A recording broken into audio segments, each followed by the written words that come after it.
Whew, holy mother of all that is good and pure. Welcome back to the channel.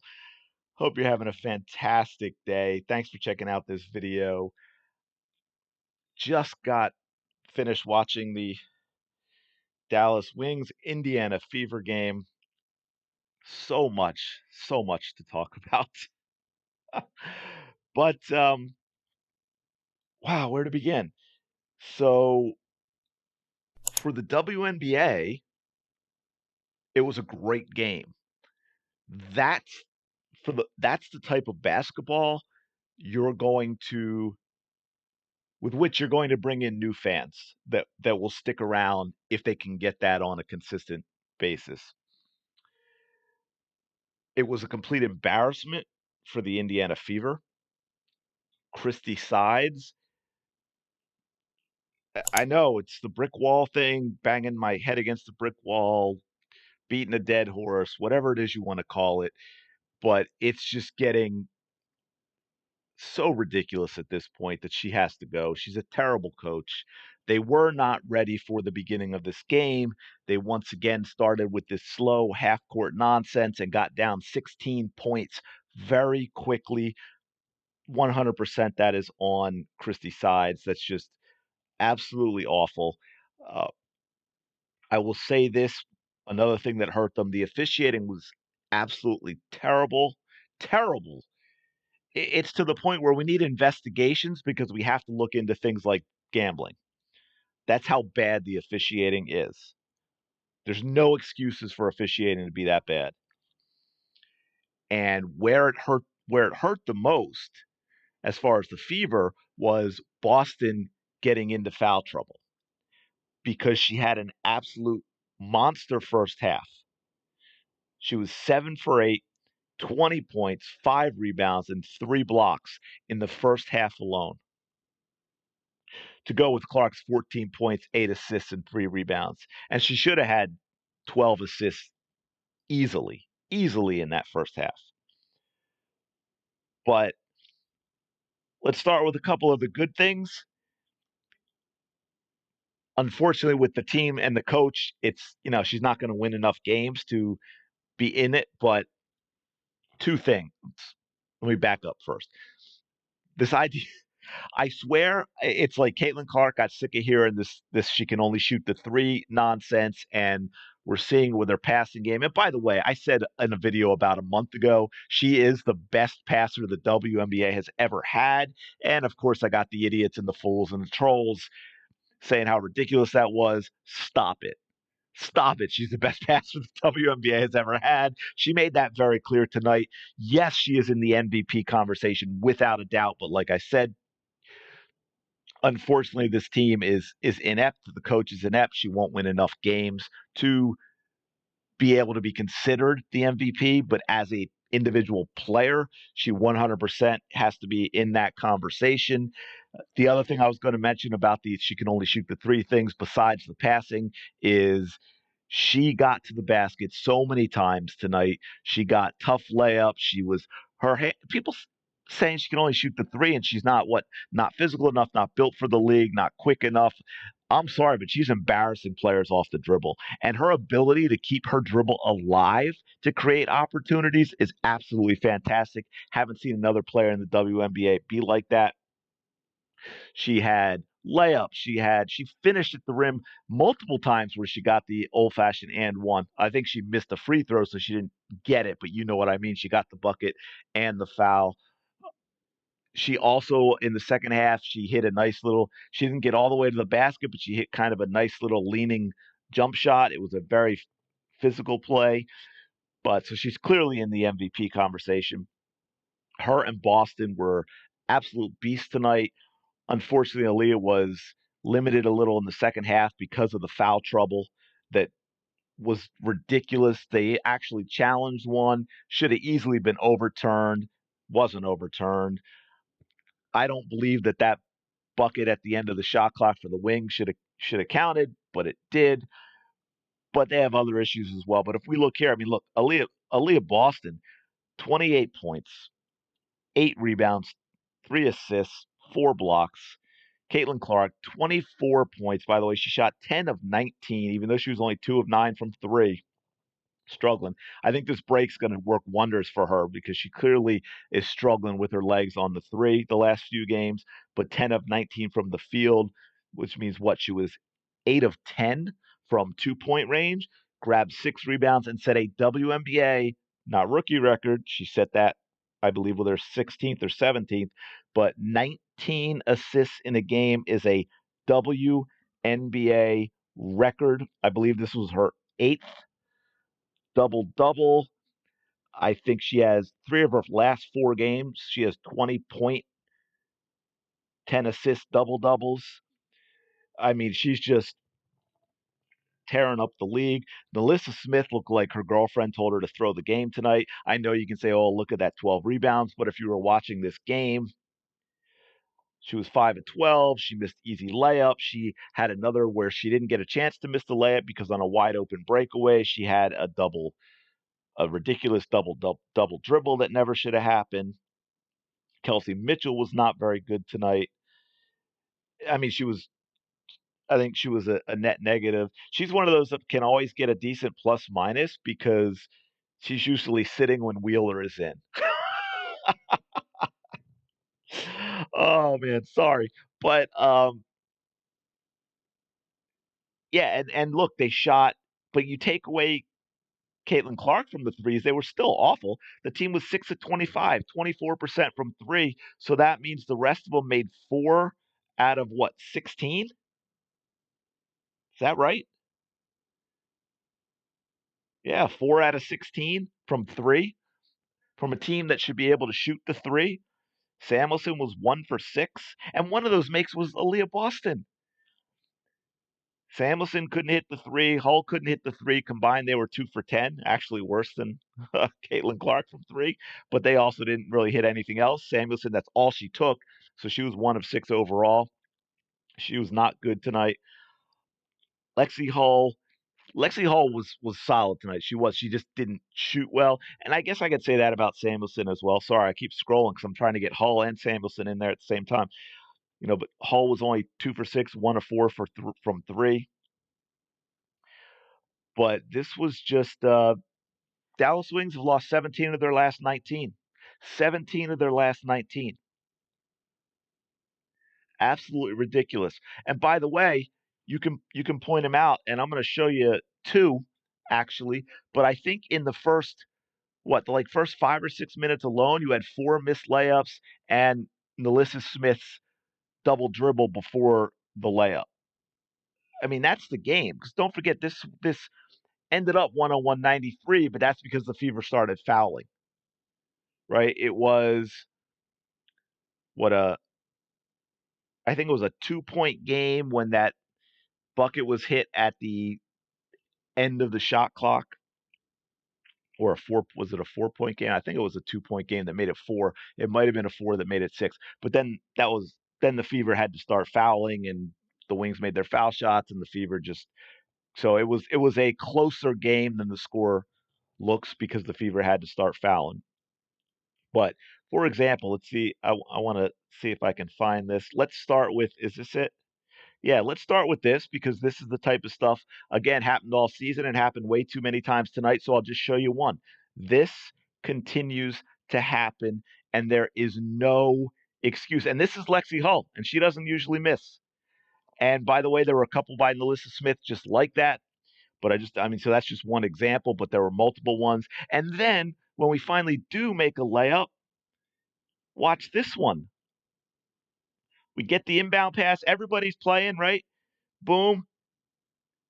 Hey, guess why that didn't count? Because freaking Christy Sides called a timeout. That's why that didn't happen. Just add that one bucket, and at the end of the game, the Fever aren't having to foul, and they can win this ball game despite playing absolutely terrible defense. And another example of that, by the way, if you saw, when the one where unfortunately Caitlin Clark lost it on the dribble and it was when I think they were down 4 and trying to get a quick bucket. They come out of the timeout. They're going the length of the court. If you watch this, you have I think it was Katie Lou. I think you had Samuelson inbounding the ball. Her defender and Clark's defender are both on Caitlin Clark, doubling her, and there's no one else around. So there was no plan whatsoever coming out of that timeout on how we're going to get the ball inbounds. And then when Caitlin Clark actually manages to get the ball and get it up court, nothing else is going on. None of the players are moving. No one's setting any kind of screen, and she gets into trouble in traffic of like 3 or 4 players around her. Everyone else is just watching. There was no play design at all. Down 4 with 44 seconds left, either to get it inbounds to Caitlin Clark or for someone else to be an option to receive the pass, and there was nothing set up for the play itself. There was nothing, absolutely nothing from Christie Sides. And then you watch the next play after that when Dallas has the ball and they come out of a timeout and they have an inbounds play set up. They've got all 4 players stacked and they're all breaking different ways and coming off picks and all of that.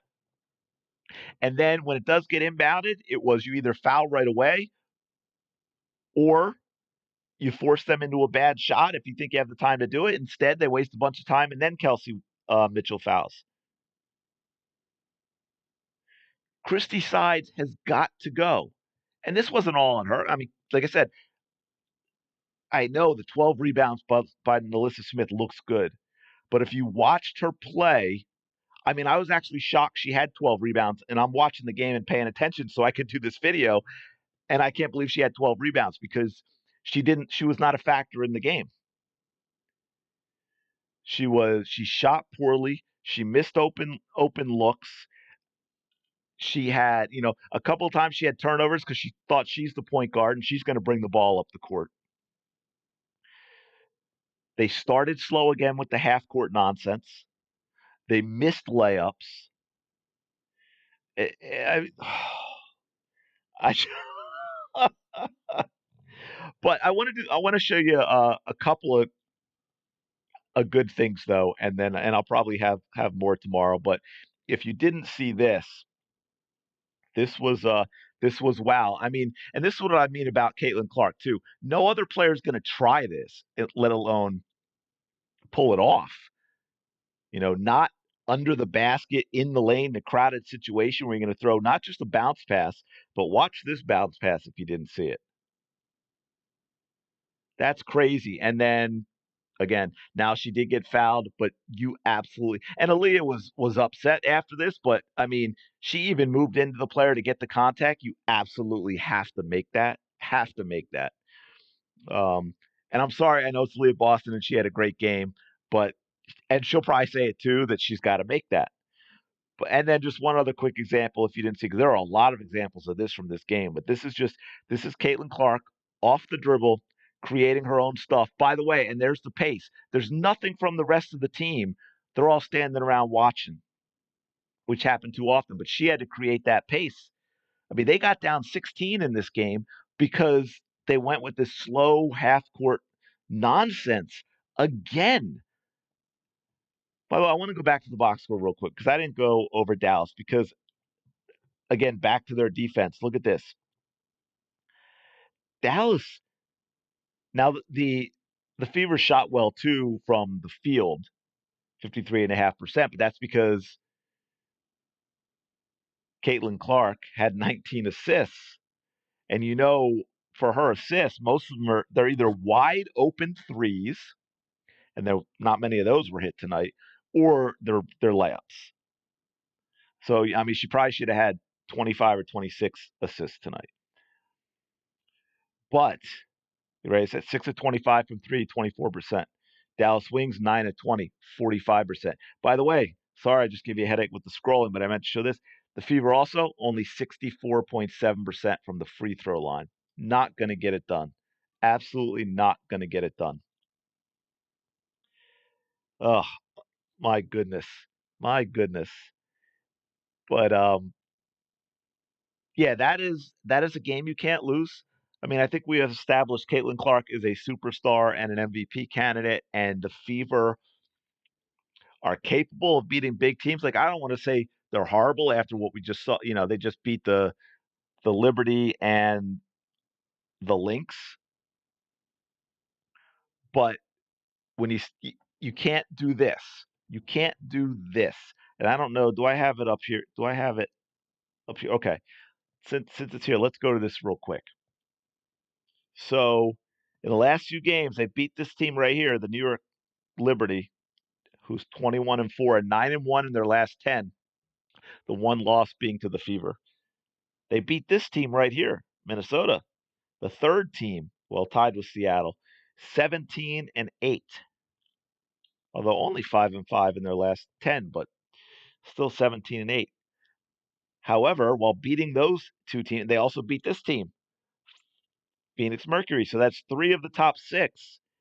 Yet the other 2 games they played to go in with there, they lost to these 2 teams, the bottom 2 teams. Washington Mystics 6-19, Dallas Wings 5-19. I believe they lost 17 of 19. But good teams, or maybe even great teams, or really good teams, win the games they should win, and then are competitive with the other top teams in the league. The Fever are not that. They're way too inconsistent. And a big part of their inconsistency is because you have games get killed when Wheeler goes in. Kelsey Mitchell, I don't care that she made the All-Star team. I don't care how many points she's averaging. She is a net negative to the team. And of course, you're already in the hole big time when you have Christy Sides as your coach. Absolutely, absolutely terrible. Whew. Did I cover everything I wanted to cover? Poor team defense, horrific coaching, way too many missed layups, no half court offense. They didn't they and look, they scored over 90 points. They scored over 90 points, but they gave up 101. But they didn't even run in the beginning of the game. Right? Look at the first quarter, 20 points. Not that that's terrible, but 26, 24, 23 is better. And like I said, they got down 16. So they got a lot of holes. They got a lot of things to fix. Hopefully they come back after the break a little better. Although I don't see Christy Sides magically getting better as a coach. So I don't know if a lot of the deep-seated problems are going to be able to be fixed. Kelsey Mitchell's going to be the same player Kelsey Mitchell is. But we'll see how it goes. Let me know your thoughts in the comments below. If you're enjoying these videos, please don't forget to hit that like button and subscribe to the channel. I really do appreciate it. And the YouTube gods will reward me just like you're rewarding me. But I will talk to you later.